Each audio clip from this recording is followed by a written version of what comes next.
course. There was a yoga in the Wall Street Journal the other day that only takes 2 ounces of water every day, washes his mouth out and spits it out. Well, the medical establishment couldn't understand that.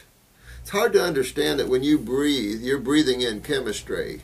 You know, carbon is carbohydrates, which is essential to mix with oxygen.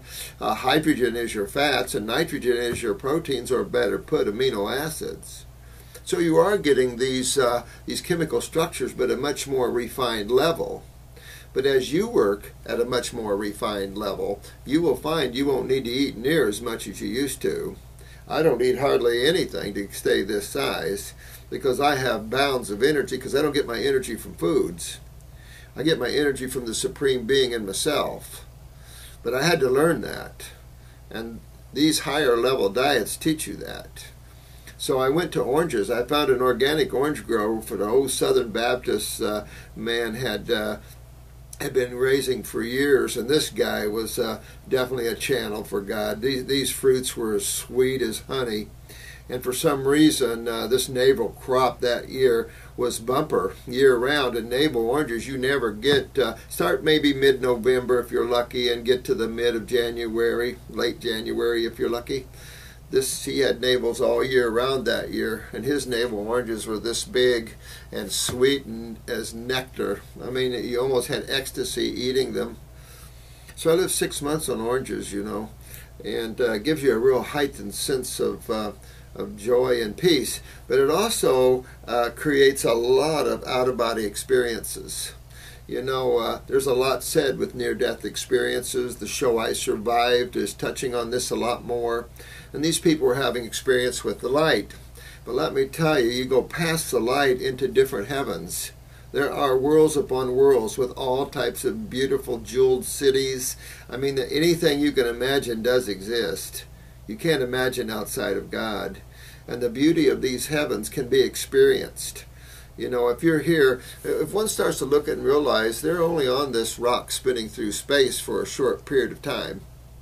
You're only on this planet, you know, while some of the real sick people now with these genetic weaknesses and all the acids in the bodies are not living as long. But, you know, you're not on the planet more than, say, 100 years, 120 years, which is nothing.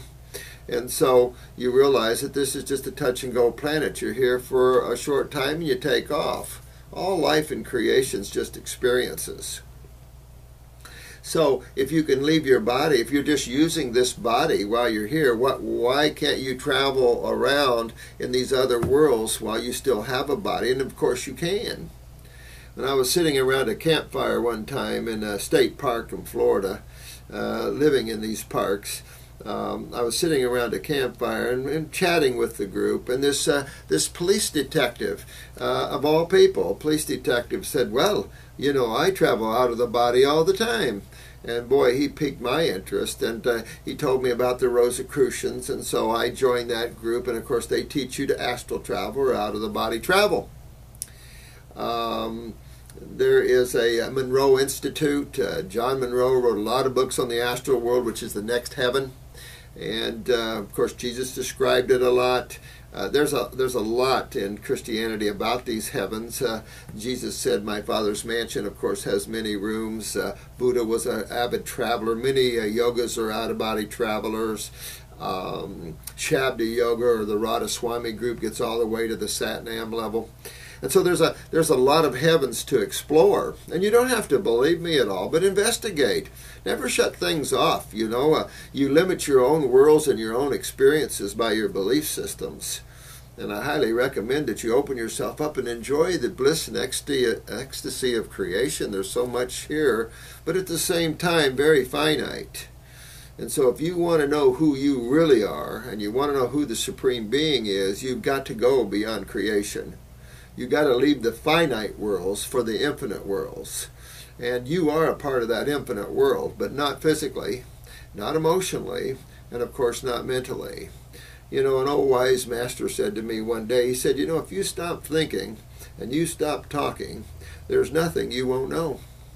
And I totally understood what he was talking about. So I practice being here now. Ram Dass wrote a book, a lot of books in the presence of the now. Jesus said, live like little children. Again, meaning live in the present moment. Stop thinking, stop desiring. You know, your desires bind you to the object of those desires, and pretty soon you find yourself as a brilliant soul, not free anymore. You know, I had a client that she had a 5-year-old little girl, and she just gave birth. And this little girl came up to her and said, when she got home, she said, "Mommy, could I speak to the baby by myself?" And the mother was telling me this, and she said, "Well, yeah, sure, honey." And she had her newborn in a little nursery, and she let her little 5-year-old into the nursery, and she was sitting at the door listening. And this little girl walked up to the baby and said, "Baby, could you tell me about God again? I'm about to forget." And that's the problem, my friends. We forget who we really are because we get lost in creation. You know, it's like a toy land. You open the doors to Toys R Us and look at all the toys. But when you get tired of playing, you set them down and go on. And so that's how it is here in creation. But when you dwell on these raw foods, don't let your ego get too far out of line. Give reverence and love and humility to all life. Always put your ego in the corner. Doesn't matter. Doesn't mean anything. It's only you. And if you get that you too big, then it gets in the way of the love and your friends and things. And I see this a lot. Judgment. People judge me sometimes because I'm not all raw anymore. At least sometimes. There's times that I'm 80% raw and 20% cooked. There's times where I'm 100% raw and times I'm 100% fruit. But I've traveled the world. I had a clinic in Portugal. And I fight the IRS because they have been misapplying the tax laws. Ron Paul, if you get a set of cojones on you and tell the public the truth, you've been telling them, they're just not listening, but really get strong and tell them the truth as you know it. It's time that the Americans wake up to the fraud that this government has been pulling over on you. So I fight a lot of dishonesty, and of course the federal court system is a travesty. These federal judges are as corrupt as you can get, at least some of them. I've been in front of a lot of them, and every one I've been in front of have been pretty corrupt. And this has got to stop in this country. You know, sometimes we think we're the best of the best, but that's brainwashing. You know, love is the key here, and honesty and integrity. And in this country, we have to go back to the law. But irregardless, these things are very stressful, and of course hard to maintain a high level of diet, a raw diet, when you're fighting these kind of causes, because there's just so much corruption and evilness, if you will. When I came out of the woods, I opened up some health food stores. I thought, you know, that would be good to help people. I wanted to help people because I saw how fast the body could heal. At a high level of fruitarianism, I could cut myself. I wouldn't bleed. I wouldn't have any pain, and I wouldn't even know it was there. And next thing, it was healed in a day or two. And Arnold Arad in his books talked about that high level of healing that the body can have at these high level of diets. And I didn't realize that until I started reading his book, and I said, oh my God, I just proved that. And I also proved that the lower you eat on the chain, and when you eat meat, you cut yourself, it hurts, it pusses. Meat's very putrefactive, toxic. And yet people love to eat on that dead animal stuff.